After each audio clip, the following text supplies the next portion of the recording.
Hey guys, I just got some fish in the mail, like literally like 90 seconds ago. The lights aren't, it's early-ish in the day still. The lights aren't even on in the aquariums here. The mailman just came to my door.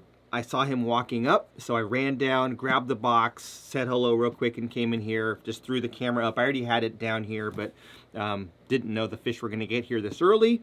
And I don't have a lot of time to prepare because I've got to run upstairs and do a live stream video right now for the other channel that I work for, so Aquarium Co-op. So I'm going to very quickly just do this part so that I can start the process, and then I'll go upstairs, do some work, and then I'll come down and finish this video. But I guess what I could do is just turn on some lights down here just so that it looks a little bit better. So I can control all my aquariums from my phone, all the lights and everything. I have a camera in here. I can look at it on my phone. And I have two phones. So I have one like main iPhone that I carry my everyday. And then I've got an older iPhone that I never returned. I just kind of kept it as a backup. And I keep it down here in this room all the time on a charger. So it's like a second device that I can use to take a photo or go on Instagram or answer a question on YouTube, but also control my aquarium light. So if I do leave my phone upstairs like it is right now, I can just come down here and turn on my aquarium. So I'll do that real quick here, and then we will get to opening the box. All right, so now the lights are on, a little bit better down here, I think. Yep, still in focus. So I'm gonna, I've got it covered just because my address is on there and Dean's address is on there, but I'm gonna go ahead and open the box, get these fish set out for temperature, and then just make sure they're alive, and then we'll get back here and talk about, you know, the fish that I got, why I got them, the whole process, and yeah, we'll just open this right now. So first things first, just very carefully open a box. Now I know how these are packed because we made a video on how to ship fish, which I'll link at the end of this video. You can, a lot of you will be able to watch that. But for now, I'm just gonna open it. I know that there's only foam underneath. I just want to make sure that the fish are alive and healthy and that the box is still warm.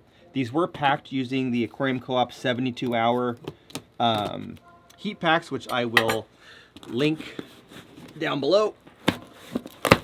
And these were shipped out on Monday, and today it's Wednesday morning. So it's been just 2 days and they're here already. So styrofoam, we'll just, I hate styrofoam. Do you guys like styrofoam, like the way it sounds? Oh, it drives me crazy. Oh, just putting it down on the ground gave me the chills. Got a little sticker here, we'll talk about that later. And in here we have an insulated bag. And we also have the box with the heat pack. How's that sound? Little ASMR for you. Well, the heat pack is still warm. It's not hot, it's warm. I don't know what temperature it is, but it still is warm. So if you were like, had this in your pocket, if you were skiing or something, it would be very nice and toasty. So still warm after however many days. It's been 2 days. Yeah, 48 hours or so. All right, so it's in this very cool Aquarium Co-op insulated bag, which we use when we send plants to customers in the cold months. And there we have some fish. First bag, good, they're alive. Second bag, good, they're alive. So, whew, 100% success rate. Dean messaged me this morning and said, you know, they should be arriving today. So,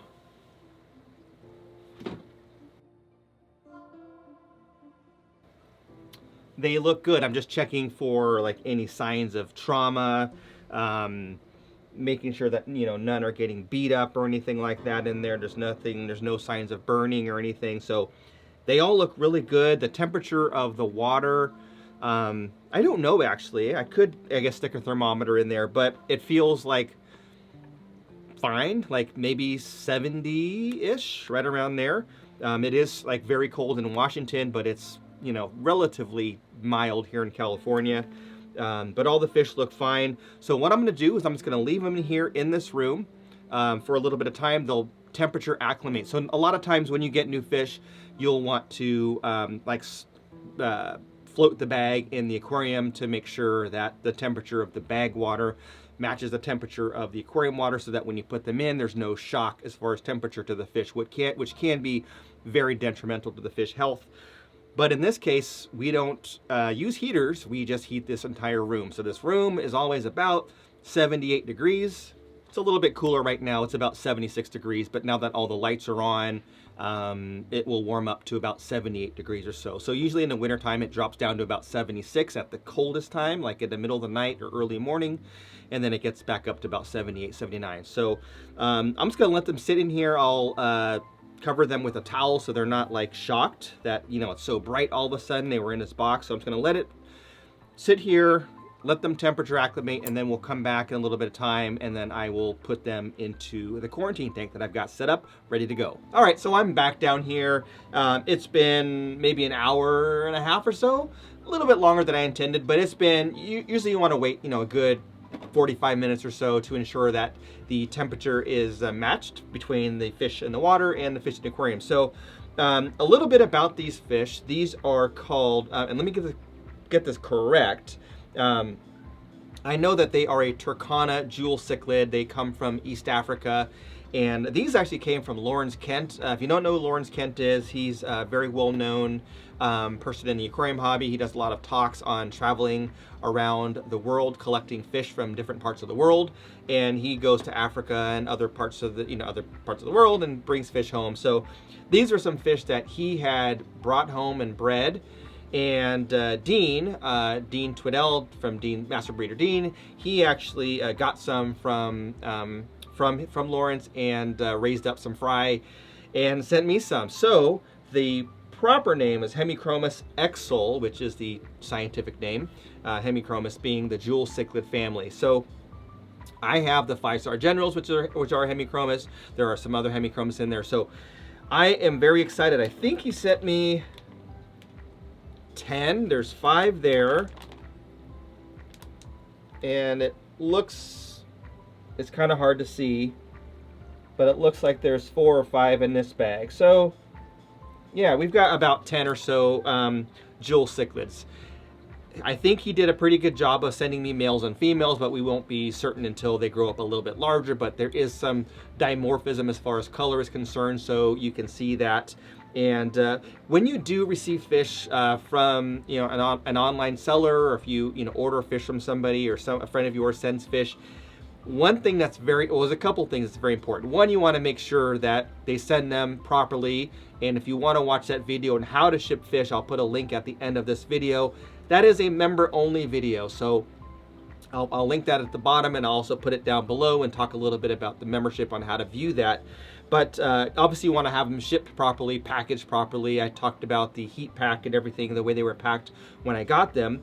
But the other very important thing is you want to make sure that you are home when they are delivered. What you don't want to happen is for them to, be delivered to your house and then they sit outside all day until you get home in the evening if you're away at work or something like that, because of temperature and other things that could happen. So it's important that either you're home or somebody else is home to receive those fish, and hopefully whoever is home to receive those fish knows how to properly acclimate them to the aquarium that they're going in. So you might need to just make arrangements to make sure that you're home when the fish arrive. So anyway, they arrive safe and sound. They're all healthy. They're swimming around a little bit crazily right now because I just turned on all the lights and the studio light and everything, so they were covered in a towel.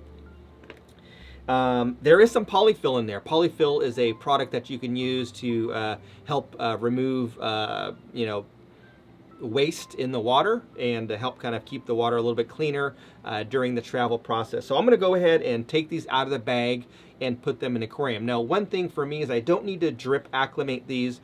A lot of times when you get fish, you might want to do like a drip acclimation, and I made a video about that as well, and I'll put a link of that up here so you can watch on how to do the drip acclimation. But in this scenario, I know Dean has very similar water to what I have, and I have a tank that I prepared and it's ready to go. So we're gonna go ahead and unbag these. We'll do the plop and drop, and then I'll put them directly into the aquarium. So I'm gonna take another camera and go over there, and we'll put them in the tank.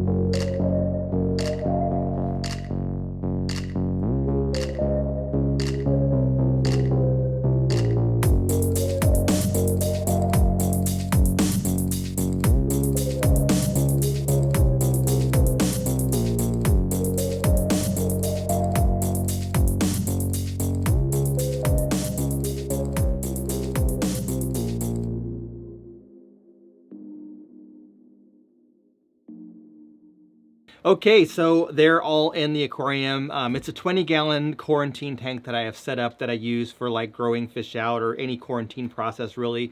And one thing that is important is to put them into something that's established. So obviously, because I've had that tank running for quite some time, the bacteria is in there that is necessary to break down the ammonia, etc. So anyway, they're in there. They're doing fine. As soon as I put them in the tank, they started swimming around within 5 seconds, and they were already like picking at things in the aquarium looking for food. So they were like picking up like little detritus or whatever that was in the tank. So I ended up feeding them a little bit of extreme nano food and just a little bit just to give them a snack, and they went after it right away. So they're healthy, obviously. They were shipped just fine. They're hungry. So normally I would not feed fish right away. I would kind of let them alone for a day or two and just kind of observe. But because these are, I don't know, I'm just feeding them anyway because they look like they were hungry and they're doing well. So yeah, so there we go. Oh yeah, the sticker. I got a cool Fly River turtle sticker. There we go. You can see that there. So Dean put that in the box. I thought that was kind of funny. I don't have the sticker, so I'll be sure to put that somewhere fun. But anyway, hopefully this video was helpful in just very simply how to receive fish. You know, be home. Check on the fish right away, open the package, check the temperature acclimate, and then either drip acclimate if you need to, or do the plop and drop, which is basically, as you saw on that little B-roll, me just pouring the bag right through a net into a bucket, and then I just carefully take the fish and put them into the aquarium, and they are good to go. So from now, I'm just gonna kind of observe them. I understand that these do look a little bit drab right now. Keep in mind that they're very young. They're only a couple of months old. They're not showing much color, although there is some brilliant blues kind of popping out. But when these grow up, they are going to look amazing. And I'll put some B-roll here that I'll grab from Dean's Instagram or something like that. They will look beautiful. They're going to be kind of a vibrant reddish orange color with some different hues of metallics in there. So I'm really excited to grow these out.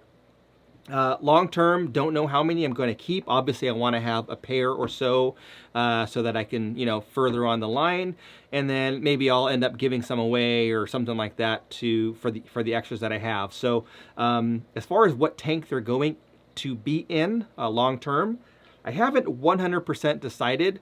I'm 95% sure that they're going to go in a 40-gallon tank behind me, which has some Congo tetras in there. The Congo tetras are quite large.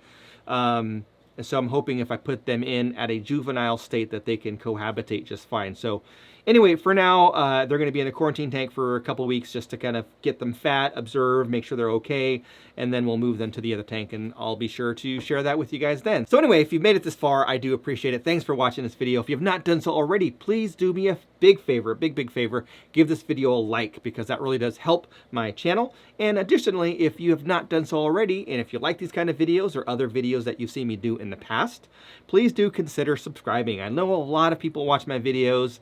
There's like, you know, I don't know, closing in on 9 million views or something like that. But not everyone is subscribed. Only a small percentage of people actually take the time to log into their account and subscribe.